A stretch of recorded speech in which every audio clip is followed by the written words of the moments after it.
بسم اللہ الرحمن الرحیم۔ ایسی عورت کا کوئی روزہ قبول نہیں ہوتا جو اپنے شوہر کے ساتھ یہ 10 کام کرتی ہے۔ رسول اکرم صلی اللہ علیہ وسلم نے یہ بات بھی بیان کی تھی، جو عورت جوان ہو جائے جب تک سر پر دوپٹہ نہیں ہے اس کی نماز نہیں ہوتی، اور آپ نے یہ بھی فرمایا جو اپنے بالوں کو نہیں ڈھانپتی اس کا روزہ قبول نہیں ہوتا۔ رسول اللہ صلی اللہ علیہ وسلم نے یہ بھی فرما دیا، اگر کوئی عورت مسجد میں جاتی ہے عطر اور خوشبو لگا کر جب تک وہ غسل نہیں کر لیتی اس کا روزہ قبول نہیں ہوتا۔ اس لیے فرمایا، اے عورتوں کی جماعت، تم میں سے کوئی مسجد میں جانا چاہے تو خوشبو لگا کر نہ جائے جب تک یہ غسل نہیں کر لیتی۔ یہ نماز، روزہ یا کوئی بھی عبادت قابل قبول نہیں۔ 3 ایسے لوگ ہیں جن کا روزہ قبول نہیں ہوتا۔ غلام مالک کی اجازت کے بغیر دوڑ گیا، اگر وہ جا کر تہجد بھی پڑھے گا لیکن اس کی کوئی بھی عبادت یا روزہ قبول نہیں ہوگا۔ ایسی عورت جو اپنے خاوند کو ناراض کر کے رات گزارتی ہے اس کا بھی روزہ قبول نہیں ہوتا۔ اور ایسا انسان جو لوگوں کو نماز تو پڑھاتا ہے لیکن لوگ اس کی امامت پر خوش نہیں ہے، پسند نہیں کرتے، شرط یہ ہے کہ کوئی شرعی سبب ہو، ویسے مزاج کی بات نہ ہو۔ ایسا انسان اگر کسی سبب کی وجہ سے لوگ اسے پسند نہیں کرتے تو ایسے انسان کا روزہ قبول نہیں ہوتا۔ حضرت ابو ہریرہ رضی اللہ عنہ سے روایت ہے کہ آپ صلی اللہ علیہ وسلم نے فرمایا، 3 لوگوں کا نہ روزہ قبول ہوتا ہے اور نہ ہی کوئی نیکی اوپر چڑھتی ہے۔ نمبر 1، بھاگے ہوئے غلام کی جب تک وہ اپنے مولا کے پاس آنا میں اپنا ہاتھ نہ دے دے۔ نمبر 2، ایسی عورت جس سے اس کا شوہر ناراض ہو۔ نمبر 3، مست شرابی کا جب تک شراب کا اثر ختم نہ ہو جائے۔ اس حدیث کے فائدے میں لکھتے ہیں، مرد عورت پر نگران ہے اور عورت اس کے ماتحت ہے۔ خدا کے بعد عورت کے لیے شوہر ہی ہے، والدین کے حق پر شوہر کا حق غالب ہو گیا ہے۔ اگر مذہب میں کسی کو سجدہ تعظیمی کی اجازت ہوتی تو عورت کو ہوتی کہ وہ شوہر کو سجدہ کرے۔ حدیث نبوی صلی اللہ علیہ وسلم میں ہے، عورت کے لیے اس کا شوہر جنت یا جہنم ہے، کیونکہ اس کے حق کو ادا کر کے جنت پا سکتی ہے۔ جس کا اتنا بڑا حق ہو بھلا اسے ناراض کیسے کیا جا سکتا ہے؟ پھر خدا نے جسے رفیق حیات بنایا ہے، زندگی بھر کا ساتھی اور معاون بنایا ہو، دنیا میں جس کے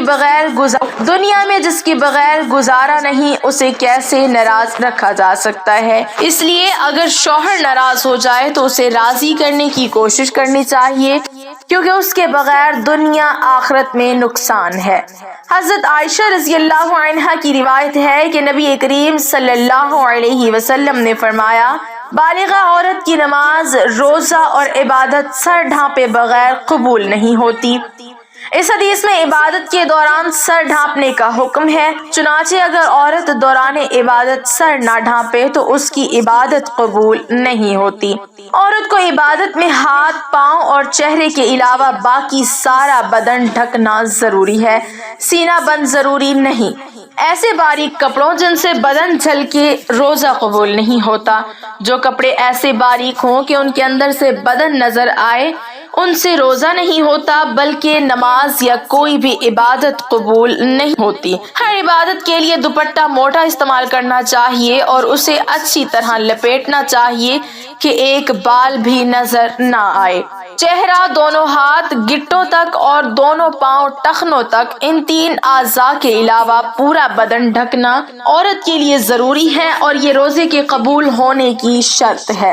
اس کے بغیر روزہ قبول نہیں ہوگا۔ خواتین کا یہ کہنا کہ جب بندوں سے پردہ نہیں تو خدا سے کیا پردہ، بالکل غلط منطق ہے۔ اللہ تعالیٰ سے تو کپڑے پہننے کے باوجود آدمی چھپ نہیں سکتا، تو کیا پورے کپڑے اتار کر عبادت کی اجازت دے دی جائے گی؟ پھر بندوں سے پردہ نہ کرنا ایک مستقل گناہ ہے۔ جو عورت اس گناہ میں مبتلا ہو اس کے لیے یہ کیسے جائز ہو گیا کہ وہ عبادت میں بھی ستر نہ ڈھانکے؟ الغرض عورتوں کا یہ شبہ شیطان نے ان کی نمازیں اور عبادت غارت کرنے کے لیے ایجاد کیا ہے۔ سر کھل جائے اور 3 بار سبحان اللہ کہنے کے مقدار تک کھلا رہے تو نماز ٹوٹ جائے گی، اور اگر سر کھلتے ہی فوراً ڈھک لیا تو نماز ہو گئی۔ نفل نماز تو بیٹھ کر پڑھنے کی اجازت ہے، گو بیٹھ کر پڑھنے کا آدھا ثواب ملے گا، لیکن فرض نماز بیٹھ کر نہیں ہوتی، کیونکہ قیام نماز کا رکن ہے، مردوں کے لیے بھی اور عورتوں کے لیے بھی، اور اصول یہ ہے کہ نماز کا رکن فوت ہو جائے تو نماز نہیں ہوتی۔ لہٰذا جو عورتیں فرض نماز بغیر معذوری کے بیٹھ کر پڑھتی ہیں ان کی نماز نہیں ہوتی۔ ہاں، جسم کا صحیح طریقے سے ڈھانکنا ضروری شرط ہے۔ پونچھوں تک ہاتھ کھلے ہوں تو مضائقہ نہیں، سینے پر اوڑھنی ہونی چاہیے، سجدے میں دوپٹہ نیچے آ جائے تو بھی نماز ہو جاتی ہے۔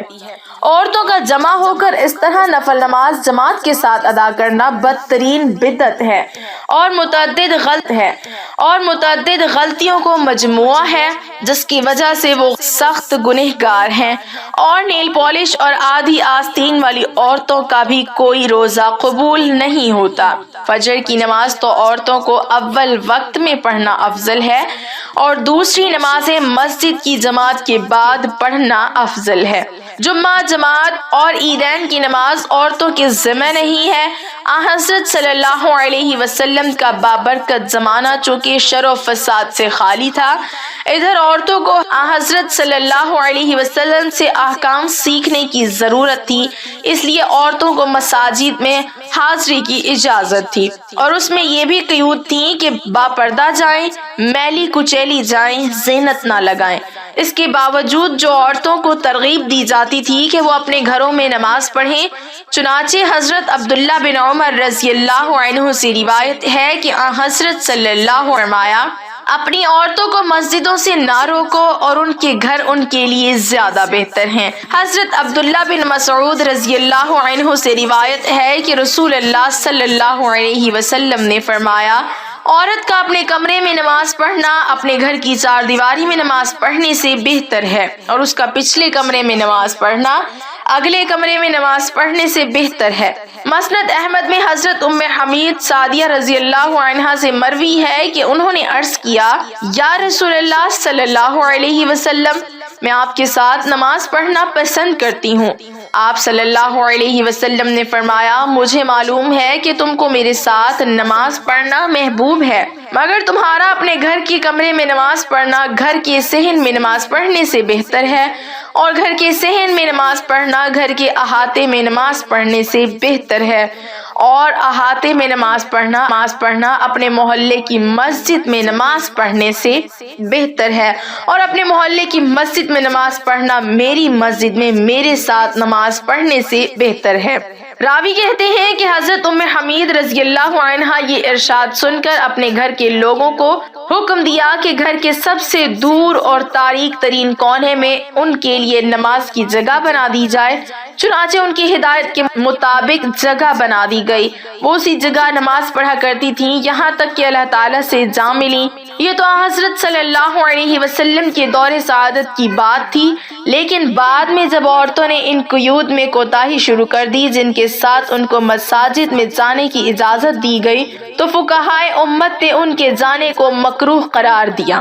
ام المومنین حضرت عائشہ صدیقہ رضی اللہ عنہا کا ارشاد ہے، عورتوں نے جو نئی روش اختراع کر لی ہے، اگر رسول اللہ علیہ وسلم اس کو دیکھ لیتے تو عورتوں کو مسجد سے روک دیتے، جس طرح بنو اسرائیل کی عورتوں کو روک دیا گیا تھا۔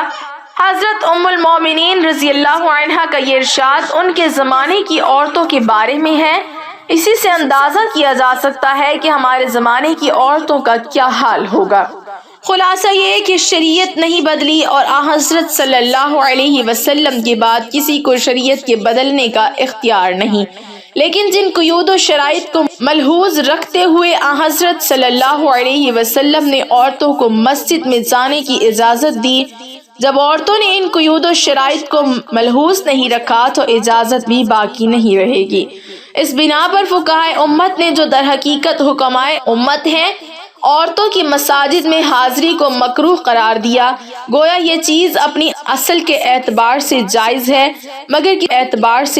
ہے مگر کسی عارضے کی وجہ سے ممنوع ہو گئی ہے، اور اس کی مثال ایسی ہے کہ وبا کے زمانے میں کوئی طبیب امرود کھانے سے منع کر دے۔ اب اس کے یہ معنی نہیں کہ اس نے شریعت کے حلال و حرام کو تبدیل کر دیا، بلکہ یہ مطلب ہے کہ ایک چیز کو جو جائز و حلال ہے وہ ایک خاص موسم اور ماحول کے لحاظ سے مضر صحت ہے، اس لیے اس سے منع کیا جاتا ہے۔ اللہ تعالیٰ نے رمضان شریف میں روزانہ افطار کے وقت ایسی 10 لاکھ آدمیوں کو جہنم سے خلاصی مرحمت فرماتے ہیں جو جہنم کے مستحق ہو چکے ہوتے ہیں، اور جب رمضان کا آخری دن ہوتا ہے تو یکم رمضان سے آخری رمضان تک جس قدر لوگ جہنم سے آزاد کیے گئے ہوتے ہیں ان کے برابر اس ایک دن میں آزاد فرماتے ہیں۔ فرشتے حضرت جبرائیل علیہ السلام سے پوچھتے ہیں اللہ تعالیٰ نے آپ صلی اللہ علیہ وسلم کی امت کے مومنوں کی صورتوں میں کیا معاملہ فرمایا؟ وہ کہتے ہیں اللہ تعالیٰ نے ان پر توجہ فرمائی اور 4 شخصوں کے علاوہ سب کو معاف کر دیا۔ صحابہ نے عرض کیا وہ 4 شخص کون سے ہیں؟ حضور صلی اللہ علیہ وسلم نے ارشاد فرمایا ایک وہ شخص جو شراب کا عادی ہو، دوسرا وہ شخص جو والدین کی نافرمانی کرنے والا ہو، تیسرا وہ شخص جو قطع رحمی کرنے والا اور ناتا توڑنے والا ہو، چوتھا وہ شخص جو دل میں کینہ رکھنے والا ہو اور آپس میں قطع ڈیئر ناظرین، پلیز چینل کو سبسکرائب کر دیں، شکریہ۔ ہو۔ اللہ پاک ہمیں دین کی سمجھ نصیب فرمائے اور ہمارا خاتمہ ایمان پر فرمائے، آمین۔ ناظرین کمنٹ باکس میں ایک بار صلی اللہ علیہ وسلم ضرور ٹائپ کریں۔